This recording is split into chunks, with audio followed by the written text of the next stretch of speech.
चलिए बाबू, आज आप लोग को पढ़ना है स्कैटरिंग ऑफ लाइट। यानी स्कैटरिंग ऑफ लाइट किसे कहते हैं? हिंदी में बोलते हैं इसको प्रकाश का प्रकीर्णन। प्रकीर्णन का मतलब बिखराव होता है। प्रकीर्णन का मतलब क्या होता है? बिखराव होता है, कि जो बिखर जाता है। अब यहाँ पे हम लोग जानेंगे कि प्रकाश का प्रकीर्णन किसे कहते हैं। तो कह रहे बाबू, देखेंगे यहाँ पे डेफिनेशन कह रहा है कि जब कोई प्रकाश किसी माध्यम से होकर गुजरती है। अब वो माध्यम जो होता है, कह रहे माध्यम से होकर गुजरती है तो माध्यम के अणु आने वाले प्रकाश को आंशिक रूप से अवशोषित कर लेती है, अवशोषित कर लेती है और फिर उसे सभी दिशाओं में फैला देती है। तो उसी घटना को स्कैटरिंग ऑफ लाइट कहते हैं। स्कैटरिंग ऑफ लाइट का मतलब समझ लेंगे बाबू कि जब कोई प्रकाश किसी माध्यम से होकर गुजरती है, जिसे मान लो बाबू कांच से होकर गुजरी, पानी से होकर गुजरी, ये क्या है? एक माध्यम है। तो आने वाले प्रकाश को आंशिक रूप से अवशोषित करती है। अवशोषित का मतलब इकट्ठा करती है और फिर इस इकट्ठा बिंदु से चारों दिशाओं में जो फैलती है उसी को बोलते हैं स्कैटरिंग ऑफ लाइट। वही चीज़ यहाँ पे हम बता रहे हैं आप लोग को। देखेंगे स्कैटरिंग ऑफ लाइट का मतलब।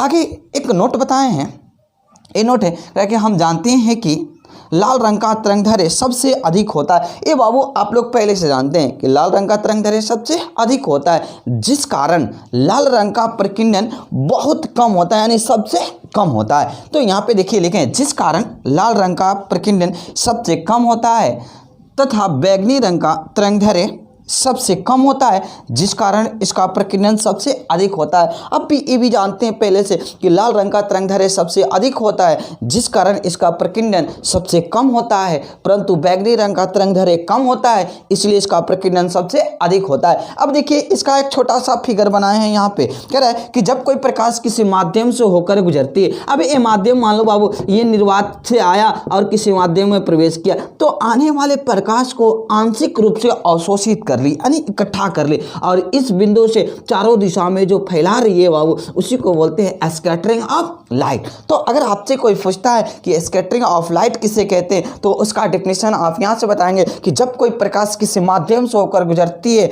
तो माध्यम के अणु आंशिक रूप से आने वाले प्रकाश को आंशिक रूप से अवशोषित कर लेती है और फिर उसे सभी दिशाओं में फैला देती है। तो उसी घटना को स्कैटरिंग ऑफ लाइट कहते हैं। उसके बाद ये नोट लिखवाएं, ये आप जानते हैं कि लाल रंग का तरंगदैर्घ्य सबसे अधिक होती है, जिस कारण लाल रंग का प्रकीर्णन सबसे कम होता है, परंतु बैंगनी रंग का तरंगदैर्घ्य सबसे कम होती है, जिस कारण वह बैंगनी रंग का प्रकीर्णन सबसे अधिक होती है। आगे पढ़ेंगे आप।